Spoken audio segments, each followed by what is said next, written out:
चंपापुरी नाम का एक राज्य था जिसके राजा हंसध्वज जी थे। वो परम धार्मिक थे और धर्म पूर्वक तरीके से शासन करते थे। प्रभु की भक्ति और योद्धाओं की श्रेष्ठता में उनकी बहुत रीति थी और वो पूरी प्रजा का अपने पुत्र की तरह पालन करते थे। उनके अपने पुत्र का नाम था सुधन्वा। ये उस समय की बात है जब महाराज युधिष्ठिर अश्वमेध यज्ञ कर रहे थे। गुप्तचरों ने हंसध्वज जी को समाचार दिया कि महाराज युधिष्ठिर का घोड़ा आपके राज्य की सीमा में प्रवेश कर चुका है। राजा हंसध्वज ने पूछा कि क्या भगवान श्री कृष्ण भी साथ हैं? गुप्तचरों ने उन्हें बताया कि वो तो नहीं है, परंतु उनकी द्वारका की सेना साथ चल रही है। हंसध्वज के मन में आया कि यदि भगवान कृष्ण साथ होते तो घोड़े का पूजन करके उनके दर्शन प्राप्त करते, लेकिन अब पांडवों को थोड़ा कष्ट देने के बहाने भगवान के दर्शन करने का उपाय करना होगा। वो जानते थे कि पांडवों की सहायता के लिए भगवान श्री कृष्ण व्याकुल होकर उपस्थित हो जाएंगे। इसीलिए उन्होंने महाराज युधिष्ठिर के अश्व को पकड़ लेने का आदेश दे दिया। अश्व के साथ चल रहे बड़े बड़े महारथी जैसे अर्जुन, प्रद्युम्न आदि युद्ध के लिए तत्पर थे। अश्व को पकड़ते ही हंसध्वज ने हर्षपूर्वक युद्ध का जय घोष किया और तत्काल अपनी सेना को उपस्थित होने का आदेश दिया। उन्होंने साथ ही ये भी आदेश दिया कि यदि किसी ने थोड़ी भी देर किया तो उसे खौलते हुए तेल की एक बड़ी कढ़ाई में डाल दिया जाएगा। नगाड़े की ध्वनि पूरी होते होते पूरी सेना नगर के बाहर आ जानी चाहिए। स्वयं गजराज पर चढ़कर हंसध्वज भगवान श्री कृष्ण को मानसिक प्रणाम करके अर्जुन जी से युद्ध करने के लिए आगे बढ़े। राजा की आज्ञा सुन सब सैनिक ठीक समय पर उपस्थित हो गए। आदेश अनुसार वहीं एक बड़ा कढ़ाई में खौलता तेल डालकर रखा जाने लगा कि यदि कोई विलंब करेगा तो उसे कढ़ाई में डाल दिया जाएगा। जितने भी वीर योद्धा थे वो सब उपस्थित हो गए, पर उनके अपने पुत्र सुधन्वा जी समय पर नहीं आए। सुधन्वा जी भगवान के बहुत बड़े भक्त थे और हर समय नाम जप करते रहते थे। ज्यों ही युद्ध की घोषणा हुई, वो अस्त्र शस्त्रों से सुसज्जित होकर अपनी माता के पास गए और प्रणाम करते हुए कहने लगे, माँ, आज मेरे जीवन का परम लाभ उपस्थित हुआ है, क्योंकि आज मुझे अर्जुन से युद्ध करना है। आज युद्ध कौशल के द्वारा उनको मैं ऐसा तृप्त और व्याकुल करूँगा कि उनके सारथी भगवान श्री कृष्ण की हमारे ऊपर कृपा दृष्टि पड़े। पर हो सकता है कि मैं वापस ना आऊँ, इसीलिए आपसे आशीर्वाद मांगता हूँ कि भगवान के साक्षात्कार की अपनी कामना पूर्ण कर सकूँ। उनकी माता ने उन्हें कामना पूर्ति का आशीर्वाद देते हुए विदा किया। इसके बाद उनकी बहन ने आकर उन्हें तिलक लगाया, आरती की और उनको युद्ध में विजय की शुभकामनाएं दी। आगे बढ़े तो सुधन्वा जी की पत्नी प्रभावती, जिससे उनका अभी अभी ब्याह हुआ था, मुस्कुराती हुई सामने आई। सुधन्वा जी को युद्ध के लिए तैयार देख कहने लगी, स्वामी, मैं जानती हूँ आज आप महाबली महारथी अर्जुन जी से युद्ध करने जा रहे हैं और ये भी जानती हूँ कि वहाँ से वापस आ पाना असंभव है, पर इतनी कृपा तो कर दो कि आपके बाद आपको जलांजलि देने वाला तो कोई हो। सुधन्वा जी ने कहा, तुम धैर्य रखो, मैं श्री कृष्ण के बल से अर्जुन को परास्त करके वापस लौटूंगा। प्रभावती जी ने उत्तर दिया, नाथ, आज तक मैंने ऐसा नहीं सुना कि जो श्री कृष्ण से मिलने के लिए गए हो वो वापस लौटे। बाहर कढ़ाई में तेल खौल रहा था और राजकुमार सुधन्वा जी को समय पर आया ना देखकर महाराज हंसध्वज को बहुत कष्ट हुआ कि सुधन्वा ही मेरी आज्ञा का उल्लंघन कर रहा है। सुधन्वा जी अपनी पत्नी के पुत्र कामना के भाव को पूर्ण करने के लिए रुके थे, पर महाराज को ये पता नहीं था। हंसध्वज जी ने तुरंत जल्लादों को आज्ञा देते हुए कहा कि सुधन्वा को पकड़कर लाया जाए और खौलते तेल में डाल दिया जाए। ज्यों ही आज्ञा हुई तो सैनिक तुरंत गए और उधर सुधन्वा जी स्नान आदि कर पवित्र होकर बाहर निकल रहे थे। सुधन्वा जी से सैनिकों ने कहा कि महाराज का आदेश है, आपको बंदी बनाकर ले जाया जाए और खौलते तेल में डाल दिया जाए, क्योंकि आपने विलम्ब किया है। उन्होंने उत्तर दिया कि पहले हमें महाराज के सामने पहुंचने दिया जाए। पिता के सामने जाकर सुधनवा जी ने प्रणाम किया, पर महाराज ने अपनी बात दोहराते हुए कहा कि हमारे आज्ञा के उल्लंघन का जो निर्णय है वही वर्ताव इसके साथ किया जाए। महाराज हंसध्वज के शंख और लिखित नाम के 2 आचार्य थे, जो सुधनवा जी के नाम जप और भक्ति से बहुत चलते थे। अब उनको अवसर मिला तो राजा के पूछने पर उन्होंने सुधनवा जी को आज्ञा अनुसार खौलते तेल में डालकर मृत्युदंड देने को कहा, और साथ ही चेतावनी दी कि यदि पुत्र मोह में आकर उन्होंने उनकी बात नहीं मानी तो वो उनका त्याग कर देंगे। मंत्रियों ने राजा को समझाने की चेष्टा की, पर राज पुरोहित के विरुद्ध हंसध्वज नहीं जा सकते थे। सुधनवा जी अर्जुन को व्याकुल कर कृष्ण दर्शन की अपनी कामना अपूर्ण होते हुए देखकर व्याकुल होने लगे। ज्यों ही उन्हें कढ़ाई में डाला जाने लगा तो वो भगवान को पुकार कर कहने लगे, हे गोविंद, मुझे मरने का दुख नहीं, क्योंकि आज मरने के लिए ही निकला था, पर मरने से पहले मैं आपके दर्शन पाना चाहता था, और अर्जुन के पक्ष से आप मेरी ओर कैसे देखते हैं ये देखना चाहता था।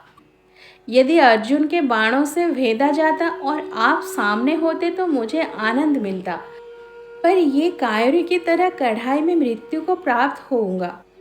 हे प्रभु, मुझ पर कृपा करें और मेरी कामना की पूर्ति करें। युद्ध स्थल में अर्जुन को व्याकुल करते हुए अपने बाणों से आपकी पूजा करते हुए मरने में मुझे संतोष होगा। सुधनवा जी श्री कृष्ण जपने लगे। उन्हें कढ़ाई में डाल दिया गया। काफ़ी देर तक खौलते तेल में रहने के बाद भी सुधनवा जी का एक रोम भी नहीं जला। सबको बड़ा आश्चर्य हुआ, क्योंकि सबके सामने तेल खौल रहा था, पर नाम का ऐसा चमत्कार था कि सुधनवा जी प्रसन्न मुद्रा में थे और श्री कृष्ण जपते बैठे रहे। राजपुरोहित विचार करने लगे कि आग तो जल रही है, पर सुधनवा जी को कुछ नहीं हो रहा। उन्होंने एक नारियल को कढ़ाई में डलवाया तो खौलते तेल से फटकर वो नारियल शंख और लिखित के सर में लगा। तेल की गिरी बूंदों से उनके मुख पे फफोले पड़ गए। इससे निश्चित हुआ कि सुधनवा जी श्री कृष्ण नाम के बल से जीवित हैं, इसीलिए आग उन्हें नहीं जला सकती। दोनों पुरोहित शंख और लिखित सोचने लगे कि हम अपने शास्त्र ज्ञान के गर्व में भगवान की भक्ति का तिरस्कार करते थे। आज सुधनवा जी के नाम जप का प्रभाव देख ही लिया। इतने में सुधनवा जी को बाहर निकाला गया। तभी दोनों पुरोहित एक भक्त का विरोध करने के लिए स्वयं को धिक्कारते हुए उसी कढ़ाई में कूद गए। सुधनवा जी श्री कृष्ण नाम जपते रहे और तुरंत कढ़ाई में सब शीतल हो गया।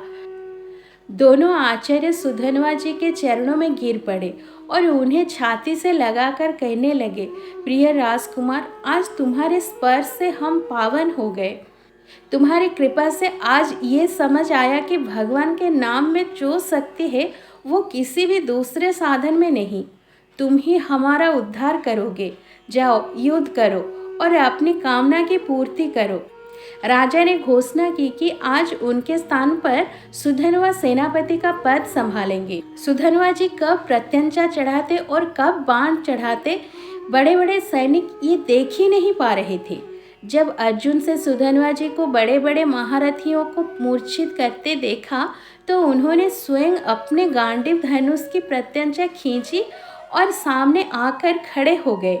अर्जुन ने सुधनवा जी को युद्ध के लिए ललकारा तो सुधनवा जी ने निर्भयता पूर्वक हंसकर कहा, हे पार्थ, आपने बहुत सी लड़ाइयाँ लड़ी है और विजय को प्राप्त हुए हैं, पर तब आपके सारथी श्री कृष्ण थे। यद्यपि आप महावीर हैं, पर इस समय आप मेरे सामने टिक नहीं सकते, क्योंकि आपका सारथी यहाँ नहीं है। अगर मुझ पर विजय प्राप्त करना चाहते हैं तो अपने सारथी को याद करो, नहीं तो आपके गांडीव की सामर्थ्य ही नहीं है कि मुझे परास्त कर सके। एक बालक के मुख से ऐसी चुनौती सुन अर्जुन ने क्रोधित होकर उन पर बाणों की वर्षा कर दी। सुधनवा जी ने उनके हर बाण को काट दिया और अर्जुन की ध्वजा, प्रत्यंचा और गांडीव तक प्रहार किया। साथ ही उन्होंने अर्जुन के सारथी को भी घायल कर दिया। अब बिना ध्वज का रथ और बिना प्रत्यंचा का धनुष देख अर्जुन आश्चर्य में पड़ गए और भगवान कृष्ण को याद करने लगे। सुधन्वा जी ने उपहास करते हुए कहा, आप मुझे बालक कह रहे थे ना, पर मैं चाहूँ तो आपको बाणों से घायल करके ऐसी दशा में पहुँचा दूँ जो आप जैसे वीर पुरुष को शोभा नहीं देती।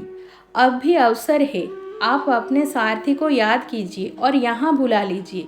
जो ही अर्जुन ने स्मरण किया तो भगवान श्री कृष्ण वहाँ पहुँच गए और उन्होंने मूर्छित सारथी को हटाकर अर्जुन के रथ को संभाल लिया।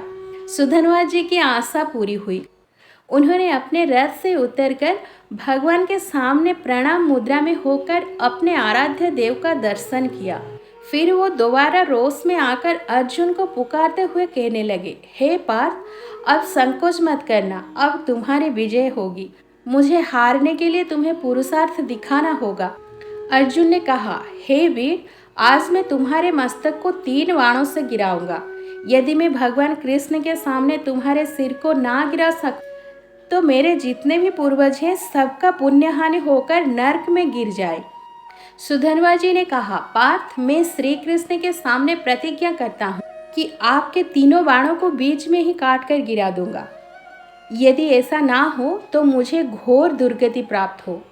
इसके बाद सुधन्वा जी ने 10 बाणों से अर्जुन और 100 बाणों से भगवान श्री कृष्ण की पूजा की।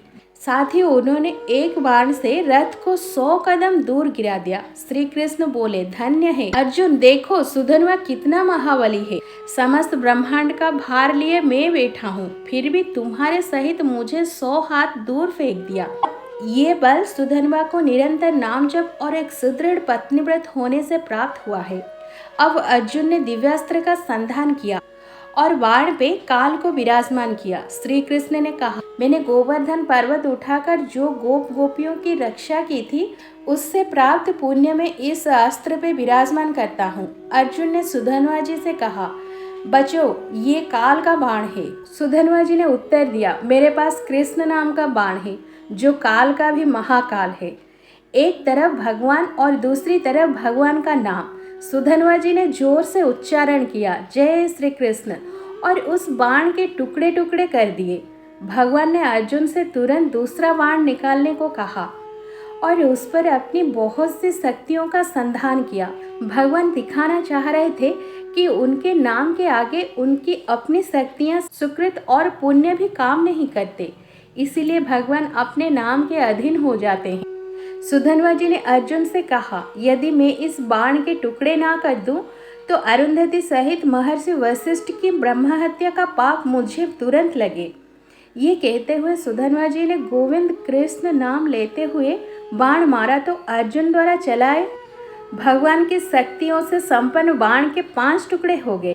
अर्जुन को निरुत्साहित होते देख भगवान श्री कृष्ण ने पांचजन्य शंख बजाते हुए नाद किया और अर्जुन से कहा, आप बाण संधान करो। भगवान ने कहा, मेरे राम अवतार में एक पत्नीव्रत होने के सब स्वीकृत इस बाण पर विराजमान करता हूँ। फिर उन्होंने ब्रह्मा जी को बाण के पिछले भाग और काल को अगले भाग पर विराजमान होने का आदेश किया और अर्जुन से बाण चलाने को कहा। सुधन्वा जी ने अर्जुन से कहा, अब भी संशय है तुम्हें? देखो, तुम्हारी विजय के लिए भगवान क्या कर रहे हैं। अब कोई प्रतिज्ञा करो इस बाण को बचाने के लिए। अर्जुन ने कहा, वीरवर, यदि इस बाण से मैं तुम्हारा मुकुट सहित मस्तक ना गिरा दूं तो भगवान श्रीहरि और भगवान शंकर में भेद करने से जो पाप लगता है वो मुझे लग जाए। सुधन्वा जी ने कहा, मैं यदि इस बाण को काट ना दूं तो काशी में मणिकर्णिका घाट पर शिव विग्रह को पैर मारने से जो पाप लगता है वो मुझे तुरंत लग जाए। दोनों भगवत भक्तों ने बड़ी बड़ी प्रतिज्ञाएं कर ली और अपने अपने बाण चलाए। सुधन्वा जी ने जय श्री कृष्ण नाम जप करते हुए उस बाण को काट दिया। हाहाकार मच गया। इतनी महिमा से युक्त बाण को कोई काट ही नहीं सकता था। बाण तो कट गया, पर उसके अग्रभाग ने आगे बढ़कर सुधन्वा जी के मस्तक को काट दिया। आश्चर्य की बात ये थी कि सुधन्वा जी के काटे हुए सिर से भी निकल रहा था, श्री कृष्ण, जय श्री कृष्ण। भगवान श्री कृष्ण नीचे उतरे और उन्होंने सुधन्वा जी के कटे हुए सर को उठाकर अपने हृदय से लगा लिया। इतने में सुधन्वा जी के शरीर से निकली ज्योति भगवान की परिक्रमा करके भगवान में लीन हो गई।